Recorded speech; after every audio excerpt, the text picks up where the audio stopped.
This time on Poll Hub, the theme is democracy in action. We start by digging into our first of the cycle battleground state polls, in this case, the blue wall of Pennsylvania, Michigan, and Wisconsin. Who's up and by how much? Then, after 4 years of hearing about totally false claims of voter fraud in this country, we look at how other democracies are faring, places where electoral fraud is very real.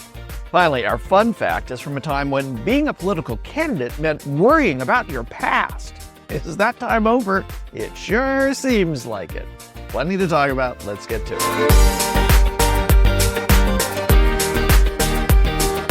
And hi, everybody. Welcome to Poll Hub. I'm JD Dapper. I'm Barbara Carvalho. And I'm Lee Marigot. Well, the blue wall. Some people think that's a Smurfs reference, but we all in politics know the blue wall is a series of Rust Belt states. So maybe it should be the Rust Wall. Anyway, a series of Rust Belt states that Democrats traditionally have used as their wall that holds back the Republican wins of the presidency. That was a tortured analogy. But the blue wall, in this case, Pennsylvania, Wisconsin, and Michigan, Ohio had been in there a couple decades ago, is of great interest because depending on how you do the math here and the way the Electoral College works, if Donald Trump can win Pennsylvania, Michigan, and Wisconsin, he pretty much wins presidency. And if Kamala Harris loses Pennsylvania, she's got to win other states. There's all kinds of manipulations and ways you can work all these states out. But the bottom line is these states are incredibly important, which helps explain two things. One, why there are our first polls, battleground state polls of this cycle. And two, why the campaigns, especially the Democratic campaign, Kamala Harris and her running mate Walz, are spending so much time in Pennsylvania, Michigan, and Wisconsin. So what did we find? Barb, let's start with you and some numbers, and then Lee, we can talk about what they mean. Well, you know, it's so interesting because we know that it is a state-by-state election when we think about the presidency. So national numbers help give us this broad context of what's going on. But then when we drill down into the states, it's, so much more fun. And in a sense, they are kind of linked demographically. When we think about a candidate doing well in one state and then doing well in another state or not doing well in, a third state, it's about the demography within those states that really changes the recipe. And so when we look at the blue wall, even though Democrats think of this as, individual states, and we think of this as the states that they need to win, there is a different recipe in each of the states. So I think the toughest recipe for the Democrats right now look like Pennsylvania and Wisconsin. We have Pennsylvania 49-49 between Harris and Trump. There are other polls out this week that show somewhat of a margin. I can't really speak to them. I can see how this adds up in our polling and in what we've been doing to a very, very tight race, regardless of whether you have it one candidate up 1 point or the other. Wisconsin, we have 50-49, which is a little surprising because when I look at the numbers underneath, and I think Lee will probably also speak to this as well, Wisconsin looks like a tougher road for the Democrats. And I think it's probably Trump's best shot at breaking the blue wall. And when you say 50-49, that's Harris 50, Trump 49. I'm sorry, yeah, you're okay. right. You're right. Yes, yes, Just 50. I'm starting with Harris on this, and then Michigan is actually pretty interesting. We have a 5-point lead for Harris in Michigan, 52-47. And so that is the one that I think has broken the most towards the Democrats. It certainly was the biggest surprise in 2016. And so those things haven't changed. One of the things that I think is very interesting, which I assume Lee you can speak to, is the proportion of white voters that are voting for Harris. And I think what's also interesting is how she is not really needing Biden's level of support among non-white voters. So certainly something we want to speak to there as well. But there's lots and lots to talk about in these polls. Yeah, well, let me pick it up right where you left it off. So what we see in the press and on social media and all these places people get their information is every time a poll has a subgroup that shows a little bit different, then it's magnified by a lot in terms of potential analysis. But I think you say it, hit the proverbial nail right on the head. So yeah, Kamala Harris is not doing as well among African Americans and Latino voters as Democrats typically do or have recently done. But she's doing a lot better among white voters. Now, I don't know quite how to phrase this other than to say it's much better to do better with the big group while you're not doing quite as well with the smaller group. And there's more And white so- voters than Latino and Black Yes. voters. And particularly in Wisconsin. I mean, that is what is keeping her in the Absolutely. mix in Wisconsin. And we're talking about among white voters in these three states, she's getting close to half of them, which is substantially better than, a Democrat typically does. So I think that's really quite interesting. I point out also, while we're sort of dissecting some of this, if you're going to lose one of these three states, make it Wisconsin, because the electoral votes are 10 there, but 15 and 19 in Michigan and Pennsylvania, respectively. So you could, for example, lose either Wisconsin as a Democrat or Michigan and flip North Carolina, and you're in good shape again. So if you want to see what's going on in the minds of the candidates and their staffs, just see where the candidates are going. Where are they playing? Where's the campaign stops? And North Carolina is on the map. And that's one of the reasons. They look at the map and, Georgia, Biden eked it out. The blue wall, he eked out. But if things go a little different, where's the next place? Where can you flip a state? And from the Democratic perspective, North Carolina seems to be it. If Donald Trump wins Pennsylvania, we hear a lot about Pennsylvania, but he doesn't win the other two, then he has to find some places to flip. And Georgia is the one that he thinks is the best place to kind. So he's been in Georgia a lot. So I think, I love playing with the map 270 to win, because it lets you interact and you can flip your own states and see what's going to happen. And so there's all kinds of permutations, but it all comes down to the 7 states pretty much that are considered swing states. And this is 3 of them. And these are like a big prize. What stood out to you, Jay? Because before we head back to some of the details, what stood out to you in these polls?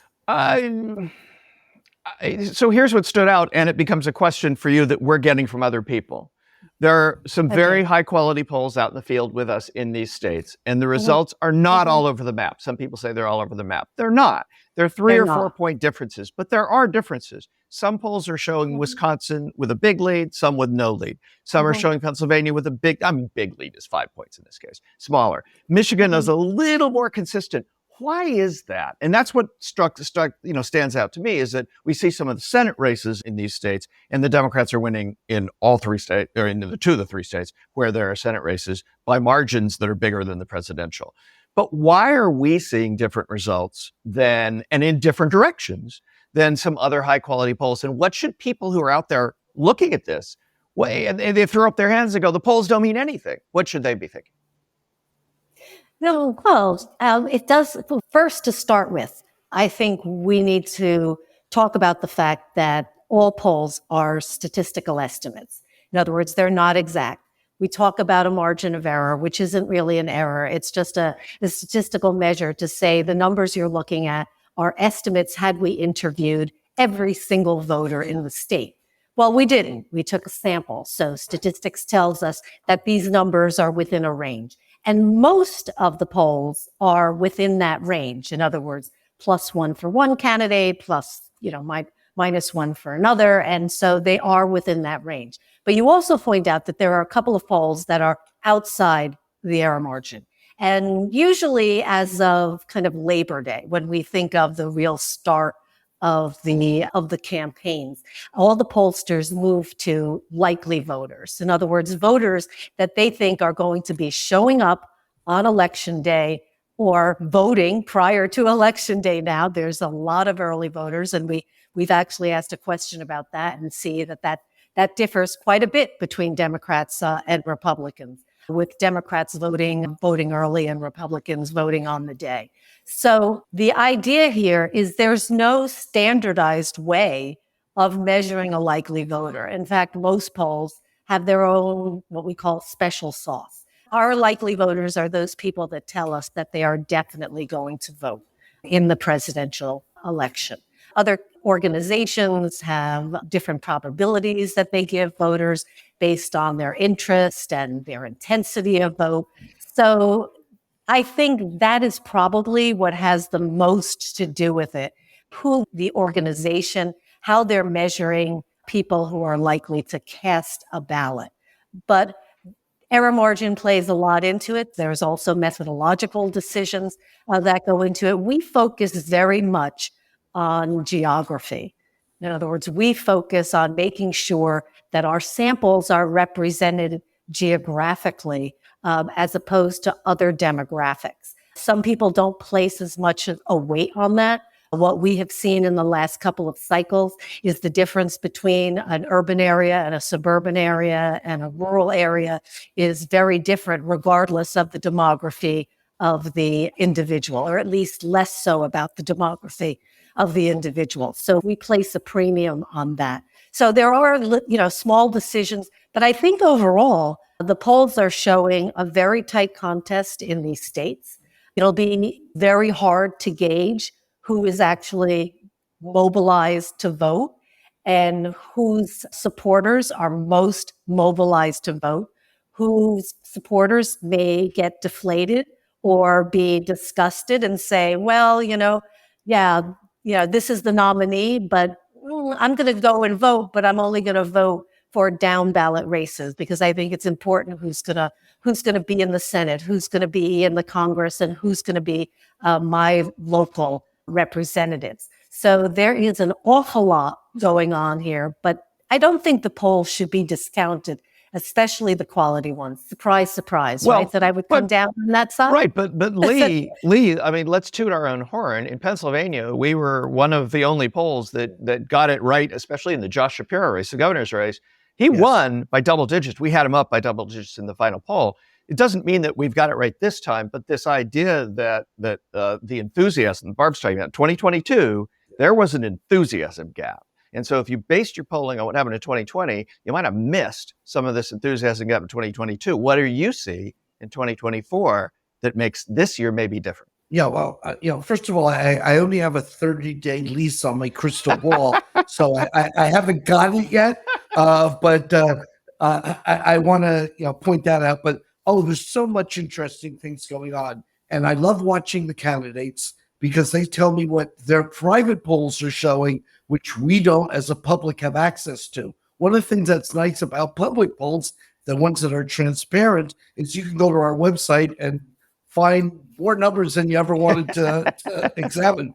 But one of the things I find interesting, picking up on geography, so Bart talked about, the urban, suburban, rural kind of divide in the electorate, and that's certainly real in terms of support for Democrats and Republicans. But I also find that the Democrats are campaigning more in what's now being called middle suburbs, the next ring around the suburbs, a slightly more urban area than the rural area, but not quite as suburban as the suburbs are. But let me tell you a couple of things that just jumped out at me. And you mentioned Pennsylvania.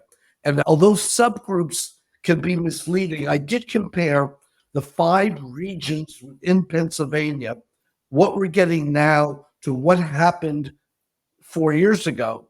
And the widest difference is 5 points in Philadelphia.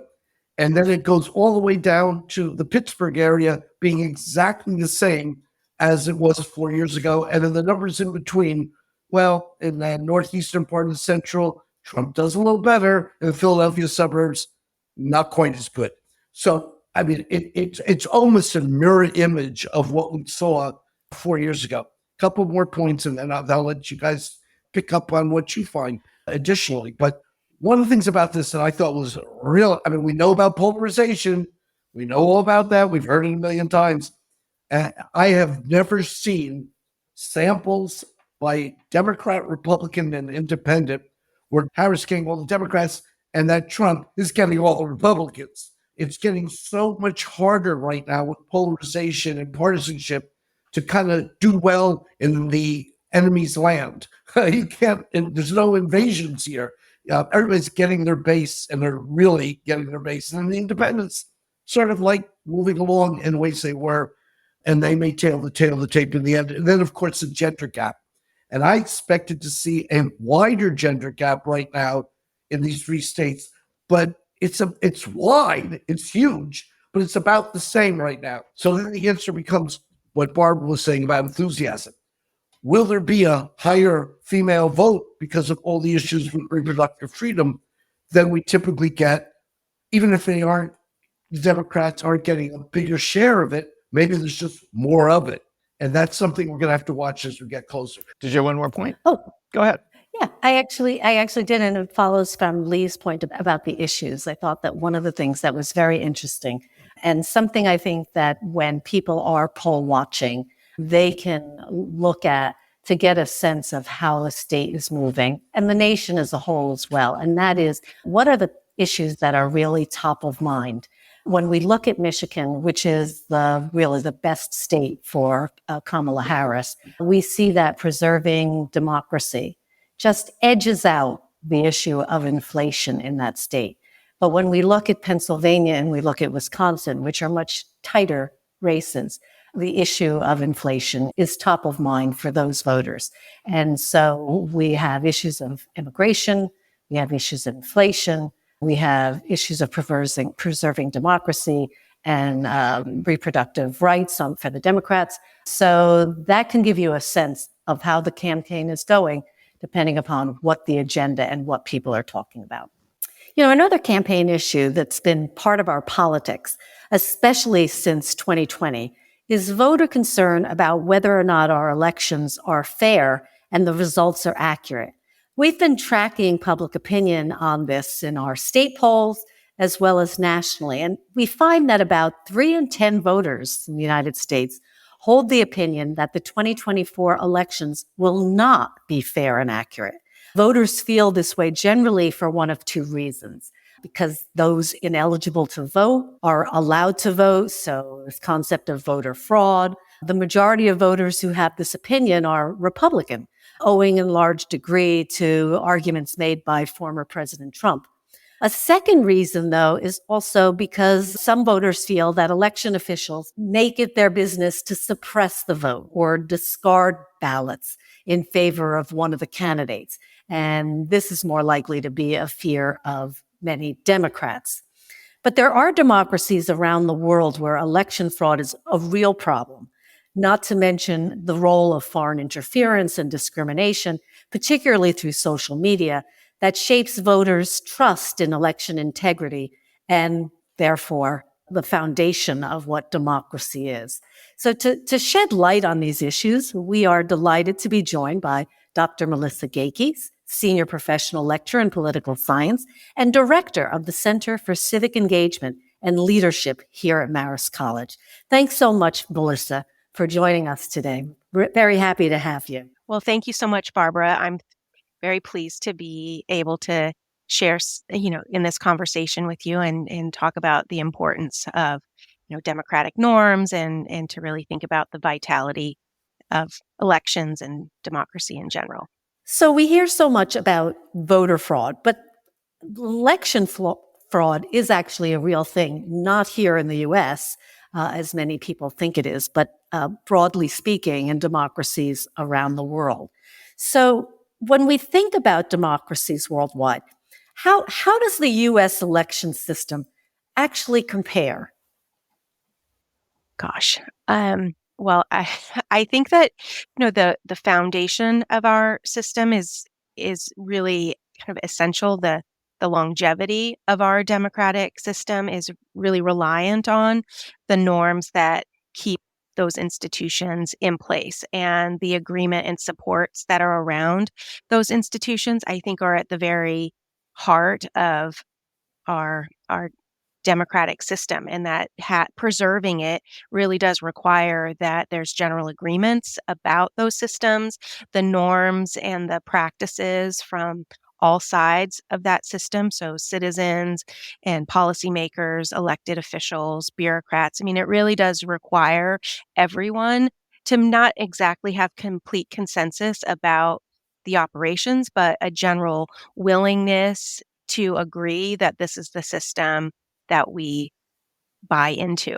And I think that in other younger democratic institutions, the risk, I think, in not being an expert in comparative politics or in international affairs, but I would imagine that it's a very fragile system in the very beginnings. And if we don't have trust in the veracity of that system, then how can we really believe that it's possible? So Is it just American exceptionalism, or as a democracy, are we really the example for the rest of the world? oh gosh. I mean, I think that that's often touted as the reason why our democracy has remained so robust, but I'm not certain that it's about being exceptional as much as having a lot of guardrails and guideposts established when the institution was formed, so that there are a lot of protections that are put into the system to really preserve that, so that, checks and balances, just as one measure, that you just don't have direct elections in all parts of government, that you have to have oversight and other types of accountability measures. And so I wonder whether that in that regard, there was some foresight by those who established our system in the very beginning. And I wonder whether there is also something just culturally about who we are as Americans that enable, at least early on, because I think we are seeing a lot of evidence that those norms and the general acceptance and agreements are eroding even in the US. I mean, certainly that is an explanation for many of the things that we've seen, in recent times that might mirror or reflect some things that are more commonplace in other parts of the world. Yeah, we're not alone, obviously, in some of what we're seeing. In fact, I think what it happened in other countries a lot earlier. And so I think some Americans are surprised that it could be happening here. Let me go through a couple pieces of data real quick and get your reaction. Since 2000, 45 countries have experienced a significant decline in what is called the free and fair nature of their elections, according to that definition by a report from the V-Dem Institute. That's at Sweden's Gothenburg University. The World Economic Forum put out a 2024 global risks report earlier this year, found that over the next 2 years, the expectation is that foreign and domestic actors alike will leverage misinformation and disinformation to widen societal and political divides. That's something we're seeing. They say this risk is enhanced because there's a bunch of big elections in the near future. Ours, the UK just happened. There's a big Indian election. And then since 2017, Pew has been polling people from 12 high-income countries around the world about how is their democracy working. And in June 2024, so just a few months ago, only 36% were satisfied, 64% dissatisfied. Is the highest number they've recorded. So is what's happening here, is it spreading here? Or are we joining the club of democracies that are in trouble?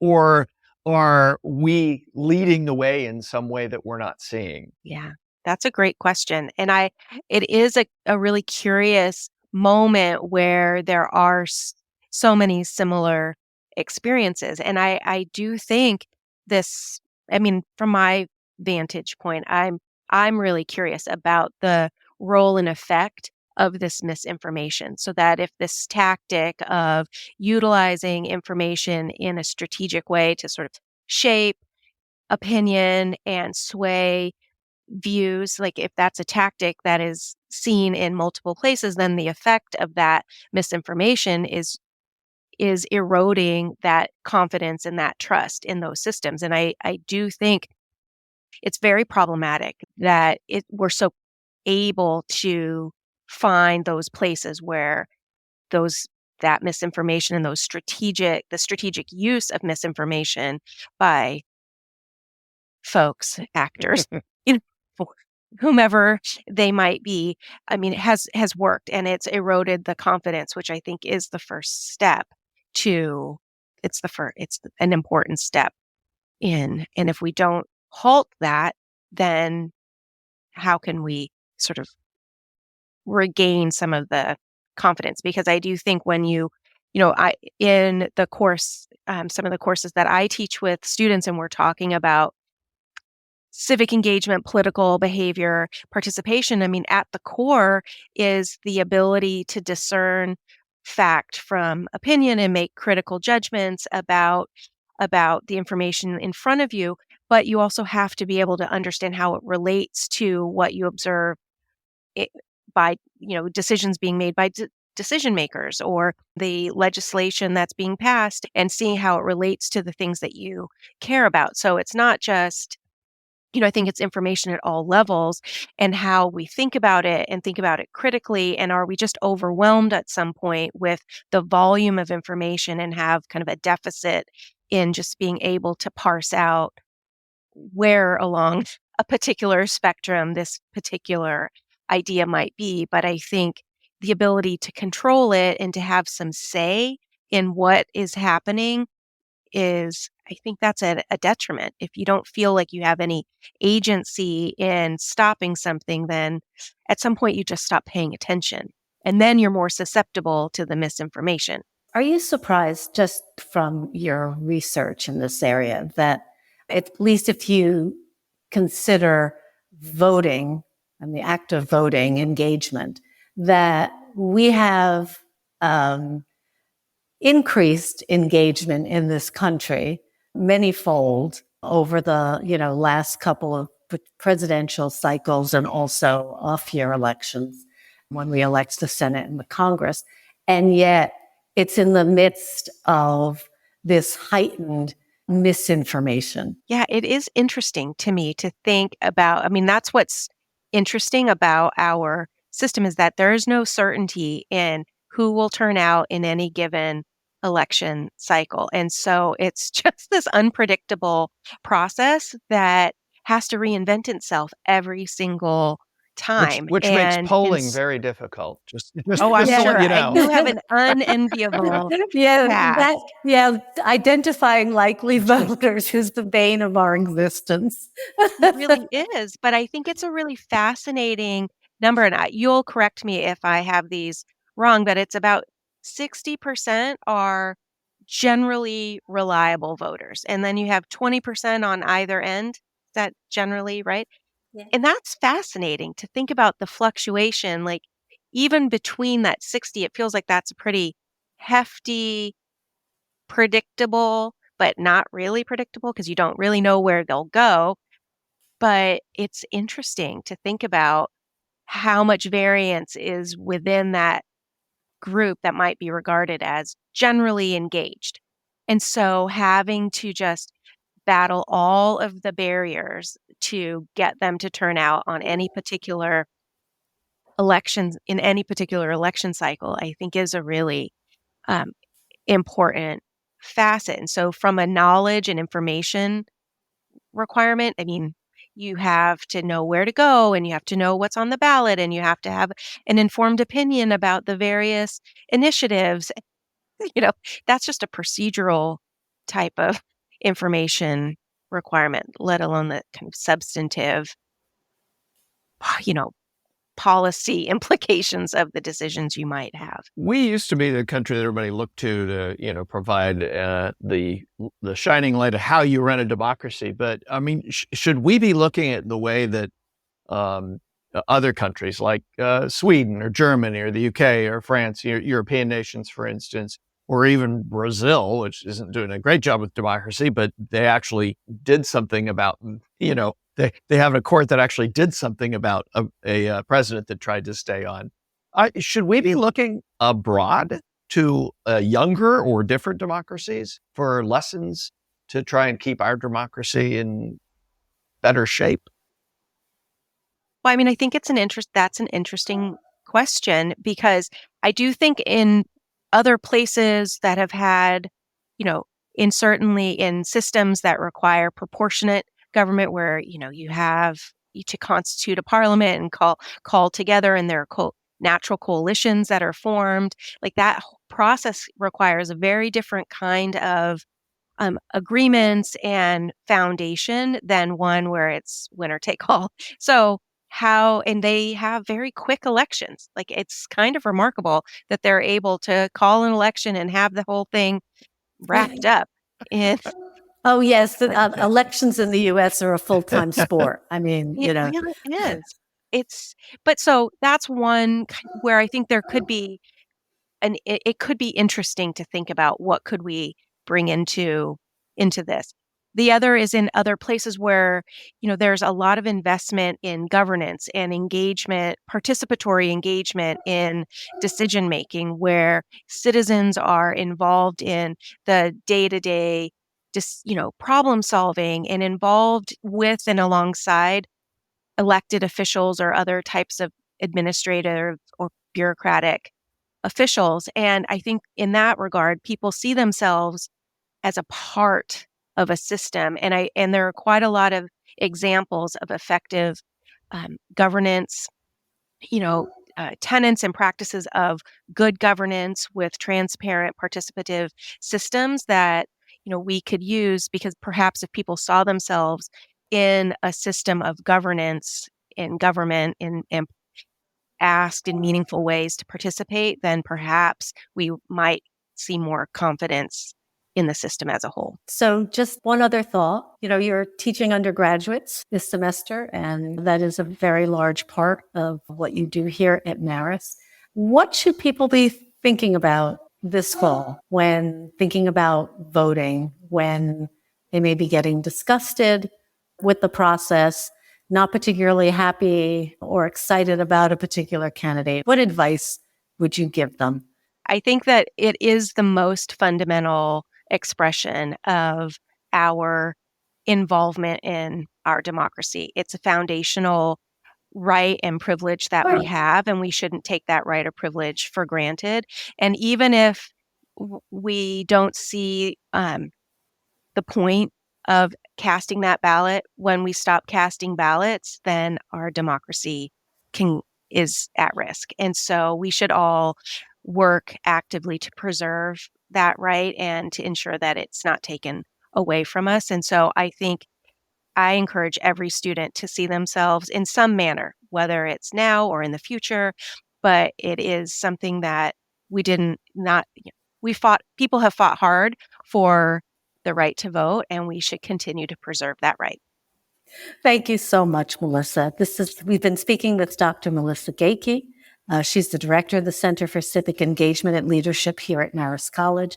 Very much appreciate you joining us today. Thank you so much for having me. All right. It's fun fact time, folks. And this is really, I think, oh gosh, this is really apropos of so much stuff. When you can, this is from Vanity Fair, our friends at CBS Vanity Fair, and it was done in 2012.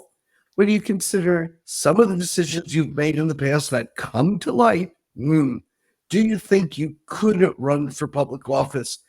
Answer: 36 say yes, 62% say no. Now, this doesn't mean they don't want to run for public office. They will run if nominated, and they might even serve if elected, but they're just worried about stuff they've done in the past that comes to light, which might be a bit controversial. So Lee, Lee, could you do this? Would you? Well, hang on a second, guys. First of all, I'd like to point out that this was done in 2012. Yes.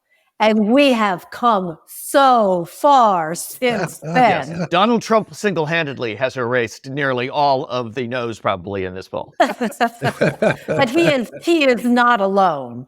I mean, I can remember when a candidate running for office and saying he didn't inhale when asked if he had smoked marijuana. How about Gary Hart monkey business? Last censure, the monkey business, but also the fact that he had changed his name from Hart Pence to Hart. Oh, what a character flaw! I mean, this is just crazy. So I think the bar has changed. So it would be interesting to see this. And I think for me, I'm very grateful that, I'm older, so I don't have most of my life on social media. For instance, some of those decisions that I may have made, I didn't publicize and aren't etched in stone. I think if you're older, you have a little bit more leeway here. But how about you, Jay?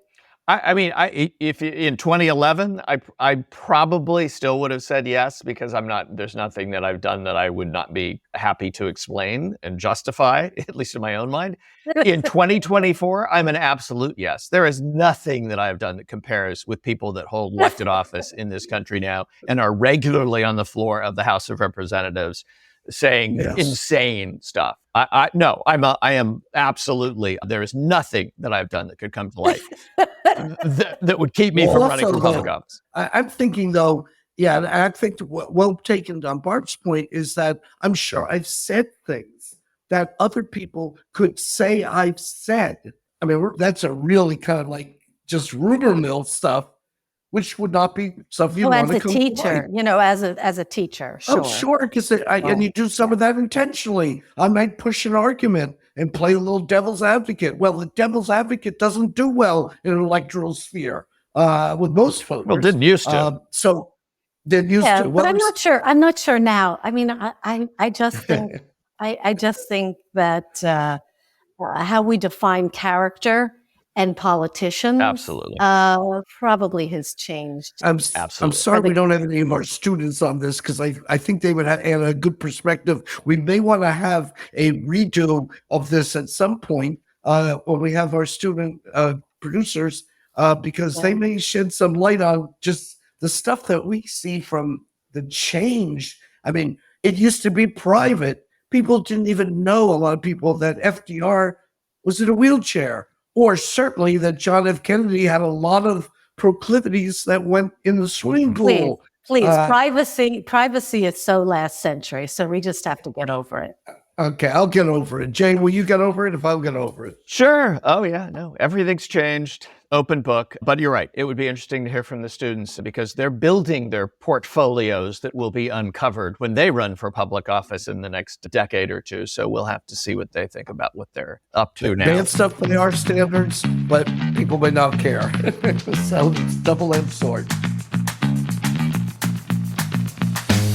That'll do it for Poll Hub this week. Poll Hub is produced by the Marist Poll at Marist College in Poughkeepsie, New York. Mary Griffith is our executive producer. Casey Schaff is our production supervisor. The Poll Hub team includes Athen Hollis, Delaney Hayes, and Hunter Petro. If you enjoy Poll Hub, consider telling a friend about us. If you'd like to learn more about polling and survey science, check out the Marist Poll Academy, our free online learning portal.